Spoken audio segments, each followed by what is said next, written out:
Às 10 horas mais 7 minutos, de volta com o CBN Maceió, para a gente falar sobre as cores, né, que estão nos acompanhando sempre, mês a mês. Esse mês de julho tem uma cor, gente, ele é verde.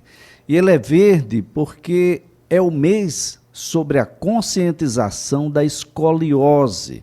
A gente vai conversar um pouco aqui e entender a importância da detecção precoce da doença e como isso pode impactar positivamente na sua saúde. Quem conversa conosco é o especialista em dor do Instituto de Ortopedia e Traumatologia da cidade de Recife, o doutor Marcelo Andrade Filho, a quem a gente desde já agradece, viu, doutor, por nos acompanhar, por nos ajudar aqui a compreender um pouco melhor o tema. Um bom dia, doutor Marcelo. Bom dia, Elias. Bom dia, ouvintes. Exato, sou especialista em dor e sou cirurgião de coluna, né? Sou principalmente cirurgião de coluna, ortopedista de Recife. Inclusive, venho até há uns 10 anos operando em Alagoas também. Bem, Frequentemente com a equipe aqui. Coisa boa, doutor. Doutor, eu já ouvi muito o termo escoliose. O brasileiro utiliza o termo adequadamente, doutor? Sim e não, né? Assim, escoliose é uma coisa muito comum, né? É muito mais comum que as pessoas imaginam, né?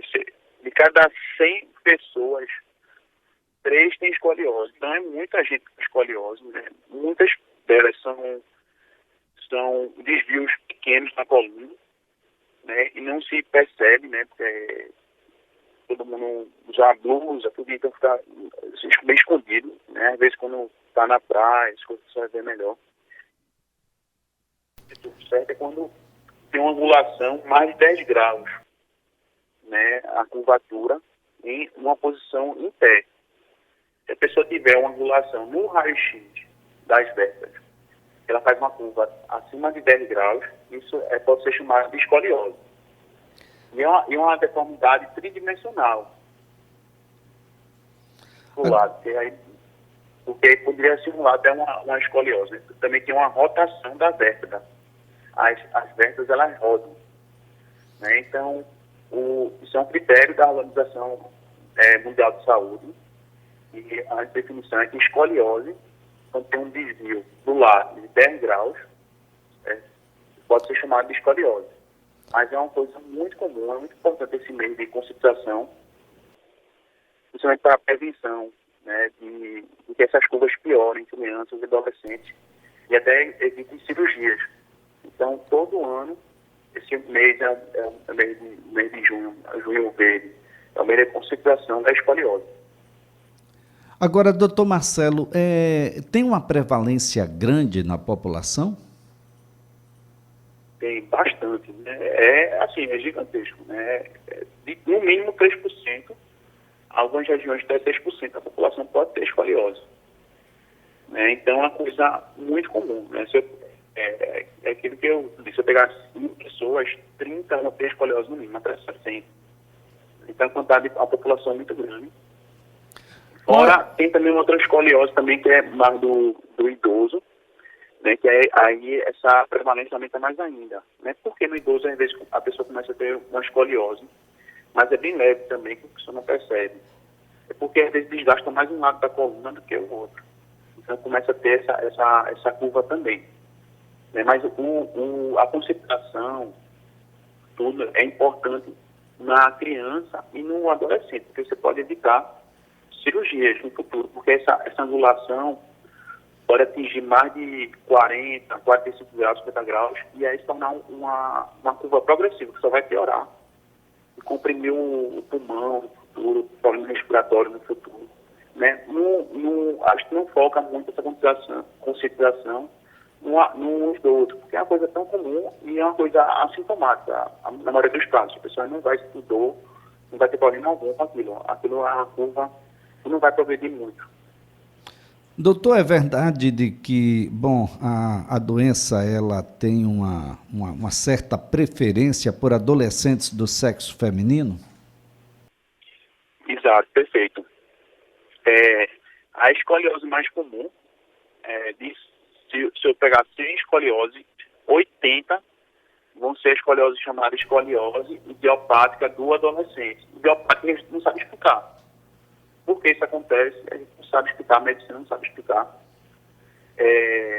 Existem múltiplas teorias, múltiplos também, mas está associado bastante ao sexo feminino mesmo na adolescência. Então, a maioria começa a apresentar no início da adolescência, aos 10 anos de idade, 11 anos de idade.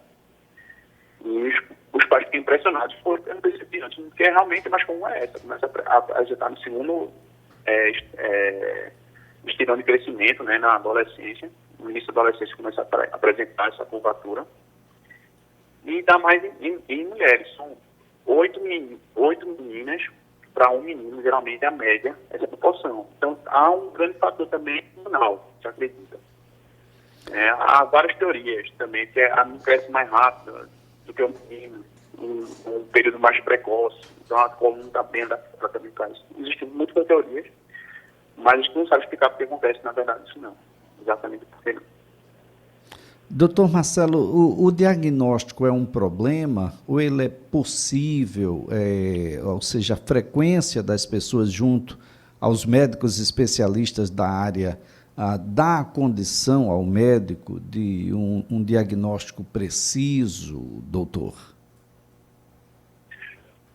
Por que pareça, o diagnóstico é bastante simples, né? A gente até diz que é clínico, né? Ou seja, a gente consegue com os próprios olhos dar esse diagnóstico, né? Confirmar mesmo apenas com radiografia, mas na suspeita encaminhar para o cirurgião de coluna.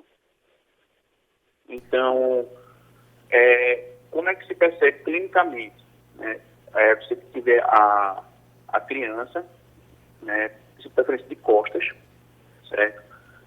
Sempre ver os seus filhos, sobrinhos, netos, né, procurar nessa época da idade de 10 aos 14 anos, né, pedir para ver as costas, ver se tem um ombro mais alto que o outro, se tem uma cintura mais pro lado que a outra, e principalmente de costas de inclinar para frente. Se ele inclinar para frente e você vê que tem um lado mais alto que o outro, isso é um critério bem importante de escoliose. Né? Se você pede para ele fletir o tronco para frente, e você vai ver um lado mais alto que o outro, ou na lombar, ou na região torácica. Se tiver um lado mais alto que o outro, sugere bastante escoliose. É bom encaminhar para um especialista em coluna, para intervir o mais rápido possível, porque consegue até evitar a cirurgia até em 50% dos casos, dando diagnóstico precocemente. Às vezes é mais complicado esse diagnóstico e aqueles adolescentes que estão um pouquinho mais fortes, né, porque esconde mais essa parte clínica. Né, e às vezes o diagnóstico é mais tardio, infelizmente, às vezes consegue, quando vai dar o diagnóstico, é cirúrgico. Né. Tem que ter um cuidado maior ainda nas crianças, nos adolescentes mais fortes, né, então procurar ver essas assimetrias que a gente fala, né, um ombro mais alto que o outro, a cintura mais para dentro que o outro, né, pedir para fletir, se tem um lado da coluna mais alto que a outra. Isso sugere fortemente que tem escoliose. Isso é até importante conscientizar os profissionais de educação física nas escolas, né, de fazer esse teste, essa manobra que chama manobra de Adams, né, esse teste nas crianças, adolescentes, para repetir o tronco. A gente está até tentando implementar isso em Pernambuco, junto com a Secretaria de Saúde lá, fazer essa manobra, todo mundo, pegar médicos especialistas e conscientizar isso nas escolas. Né? Então, para criar todo ano, uma vez no ano, pegar esses pacientes e essas crianças, adolescentes, fazer essa manobra e fazer esse teste aí, conscientizando na escola. Isso é interessante também para o estado de Alagoas, né, em Maceió também, para começar essa conscientização também. Olha, é bastante interessante. Deixa eu ver se eu lembro aqui alguns. A diferença na altura dos ombros, a cabeça, por exemplo, não centralizada, o quadril, né, mais proeminente, ou mesmo A simetria entre as mamas das meninas pode indicar escoliose, doutor? Perfeito. Pode sim. A escoliose, a definição de escoliose não é que só a inclinatória, ela roda também o tronco. Ela rodar o tronco. Então, quando roda o tronco, acaba rodando o seio também. Certo? Não pode ter um seio mais para frente que o outro. Mas, assim, não quer dizer que tem escoliose, né? Tá? Isso é um sinal a mais. Né? Porque todo mundo tem um lado diferente do outro. Certo? Ninguém tem uma perna no mesmo tamanho que a outra perna, nenhum braço no mesmo tamanho que o outro lado. Certo? Todo mundo tem uma simetria. Pode também ter um mais para frente que o outro sem ter escoliose, mas isso é um sinal bem importante também. Né? Ou ter uma cintura mais para o lado que a outra, né? E realmente mais alto que o outro, também sugere bastante. Agora, doutor Marcelo Andrade, eu fico aqui a imaginar de que, como há uma prevalência em adolescentes, essas pessoas ainda estão em formação óssea. A tendência é que esses adolescentes ainda estejam, quem sabe até mesmo em fase de crescimento. Crescendo, a escoliose vai aumentar, vai progredir. Existem alguns métodos que a gente possa utilizar para estabilizar, para conter essa progressão, doutor? Perfeito, Luiz. Exato. É por isso que a gente tem que ter esse cuidado, que é o segundo estirão de crescimento. Teoricamente, mas teoricamente, enquanto o adolescente crescer, a turma vai piorar. Vai ficar piorando, né? Acima de 45 graus, por exemplo, vai ficar piorando, teoricamente, sempre, mesmo se parar de crescer. Por isso que a gente opera esses casos. Então, é muito importante nessa fase, né? Mesmo assim, se deu diagnóstico de escoliose, e veio assim, fique tranquilo, agora vamos observar. A gente tem que ficar acompanhando, porque vai crescendo ainda, facilmente. Então, teoricamente, se abaixo de 45 graus e parou de crescer, teoricamente a escoliose não vai piorar mais. E é muito importante a gente intervir nisso cedo. Quando a gente intervém, consegue segurar isso aí, né, para evitar uma cirurgia. É quando o adolescente está numa fase de crescimento. Essa fase de crescimento que a gente percebe é baseada em radiografias. A radiografia do bacia geralmente é mais comum. Ela pode fazer do cotovelo, do punho, da mão, do ombro, para ver a idade óssea, ver se está crescendo muito ainda ou não. Então, se a gente perceber que ele está crescendo, né, vai crescer muito ainda, e está entre 25 e 45 graus, a gente usa coletes, né, órteses, né, que são aqueles coletes que tem que ficar 24 horas por dia praticamente, só tira só para tomar um banho, né, ou então para fazer algum esporte, dorme com o colete, fica usando esse colete em média por até 1 ano e meio, até mais, né, dependendo do crescimento dele. Então, e evita esse colete, evita cirurgia em 50% dos casos. Hoje em dia existe colete, a gente chama de colete 3D, que faz as 3 dimensões, porque faz a desrotação também, né? Uma escoliose roda para o lado, tenta rodar para o lado contrário. Então, esses coletes não são novos, coisas bem antigas, mas chegou em Recife mesmo, definitivo, há nem 2 anos. É muito complicado, né? A gente mandava paciente para São Paulo e para Fortaleza antes. São coletes mais caros, mas estão muito mais baratos hoje em dia. E tem aqueles coletes antigos, né? Que o colete Milwaukee, por exemplo, que vai até o pescoço, né? Que todo mundo fica olhando, percebendo também. Mas esse colete 3D consegue não só segurar, que é a função maior de segurar, mas consegue também, em alguns casos, até corrigir um pouco. Então, está avançando muito a área, até a área não cirúrgica avançou bastante nas últimas décadas. Quando é que a gente vai ter uma indicação cirúrgica, doutor Marcelo? A indicação cirúrgica, ela é baseada em trabalhos que mostram, né, isso acompanhando milhares de pacientes do mundo todo, e se viu que quando passa de 45 graus em média, desses pacientes a gente sabe que vai se tornar uma escoliose progressiva. Ou seja, mesmo parando de crescer, a gente sabe que só vai piorar. Né? Imagine ali, você ter um tá, com 45 graus, imagine a 3 graus só por ano, só 3. Daqui a 20 anos, né, ele pode ter mais de 100 graus. Né? Vai ser uma curvatura muito mais difícil de operar, vai estar comprimido o pulmão, vai ter problema pulmonar, cardíaco também. Então, o que se viu no mundo é o seguinte: acima de 45 graus, a gente opera. Deve operar porque é um assunto do paciente. A coluna dele vai estar muito mais flexível, mais mole, né? São pacientes jovens, do que operar mais tarde com uma escoliose bem rígida, bem mais difícil, e com chances piores de complicações, cirurgias muito maiores, né? Então, quanto mais cedo operar, também é bom. E consegue fazer uma cirurgia bem menor, com menos quantidade de vértebra. Em vez de fazer a coluna toda, digamos, faz uma cirurgia, consegue fazer a cirurgia menor até em muitos casos. Doutor Marcelo, a ouvinte aqui perguntando sobre escoliose e pessoas com síndrome de Down. Há uma relação direta, doutor? Ou isso, na verdade, é como nas outras pessoas, nas pessoas típicas? Não. Existem doenças que realmente aumentam a incidência, né, da escoliose, curvatura, né, que a chama de escoliose, por exemplo, em alguns casos, neuromuscular, né, que são pessoas que às vezes têm um problema de coordenar a musculatura, por exemplo, para uma paralisia cerebral, que é a paralisia cerebral, ela não consegue ter coordenação boa, então vai ter a curvatura, porque desde a infância ela não consegue coordenar a coluna direito, segurar.